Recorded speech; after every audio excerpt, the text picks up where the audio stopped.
जब प्यार और भाव के साथ प्रार्थना की जाती है तब मालिक सुनता है और दया करता है।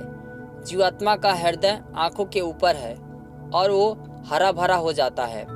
शरीर का हृदय नीचे की ओर है। आलस छोड़कर भजन करो। सुबह उठते हो फिर सो जाते हो, अच्छी बात नहीं। आलस छोड़ दो और भजन करने लगो तो काम बनने लगेगा। जिस अंग, कान, आंख, हाथ, पैर से तुमने गलत काम किया है उसी अंग से महात्मा सेवा लेते हैं ताकि तुम्हारे कर्म धुल जाए।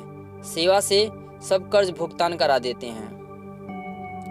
जब नामदान मिल जाए तो गुरु की कृपा का आधार लेना चाहिए। जैसे पपीहा स्वाति की आस लगाए रहता है, उसका विश्वास है कि बूंद गिरेगी।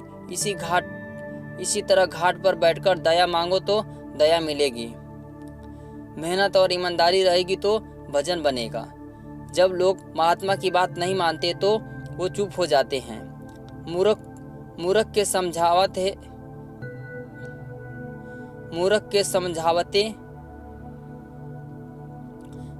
के समझावते ज्ञान गाठ न जाए। मूर्ख के समझावते ज्ञान गाठ का जाए।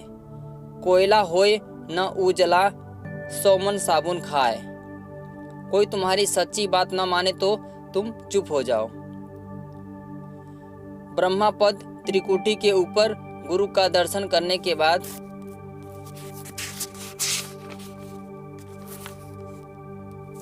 जीवात्मा मानसरोवर में स्नान करती है।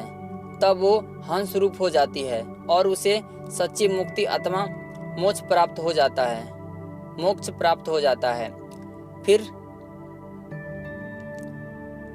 फिर इसमें ईश्वर से और ब्रह्मा से अधिक शक्ति प्राप्त हो जाती है और इन दोनों से अधिक प्रकाशवान स्वरूप जीवात्मा का हो जाता है। अपनी आदत बदलो। आदत का बदलना बहुत जरूरी है। आदत जब बदल जाती है तो मन में दृढ़ता आ जाती है, भजन लगने लगता है। तुम मन को रोककर बैठते ही नहीं तो भजन कैसे बनेगा। गुरु की महिमा बिना किसी प्रेमी के पास बैठे तुम जान नहीं सकते और बिना गुरु की याद के तुम जाग नहीं सकते। तुम्हारी दिव्य आँख खुल जाए, आकाशवाणी सुनाई पड़ने लगे तो जीवात्मा जाग जाएगी। अभी तो वो अंधेरे में सोई हुई है और इस शरीर में दोनों आंखों के पीछे अंधेरे में है। जिस बाहरी गंगा में स्नान करने से तुमने समझ लिया कि हमारे पाप कट गए, मुक्ति हो जाएगी, तो वास्तव में ऐसा नहीं है। गंगा हो, जमुना हो या सरस्वती हो, ये सारी की सारी नदियां अंतर में हैं, आकाश के ऊपर हैं। जो महापुरुष परमात्मा की धार से जुड़ा हुआ है वही तुम्हें उस ब्रह्मा गंगा में स्नान करा सकता है। ऐसे महापुरुषों के चरणों में गंगा लौटती है। सारे के सारे तीर्थ गुरु के चरणों में बसते हैं। दोनों आंखों के पीछे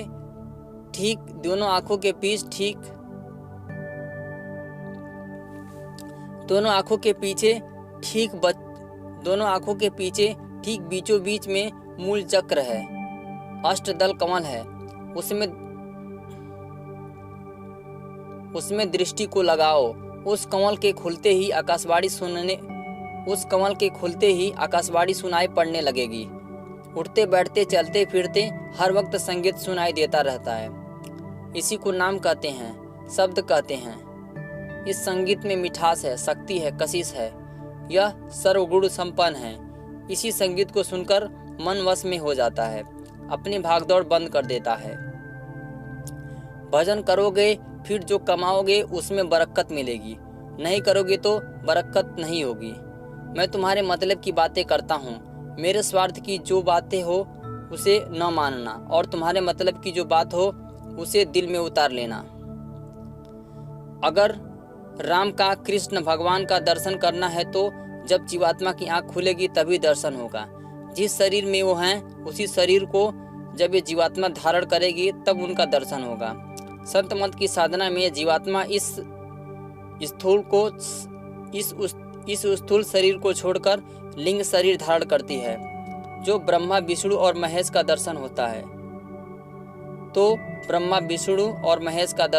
है उसके बाद उस शरीर को छोड़कर भी उसके बाद उस शरीर को भी छोड़कर सूक्ष्म शरीर धारण करती है तो निरंजन भगवान का दर्शन होता है। उनका भी सूक्ष्म शरीर है। राम इसी स्थान से आए थे। गोस्वामी जी अपनी साधना का अनुभव करते हुए बताते हैं कि मोहि बिलोकी राम मुस्काहीं, मोहि बिलोकी राम मुस्काहीं।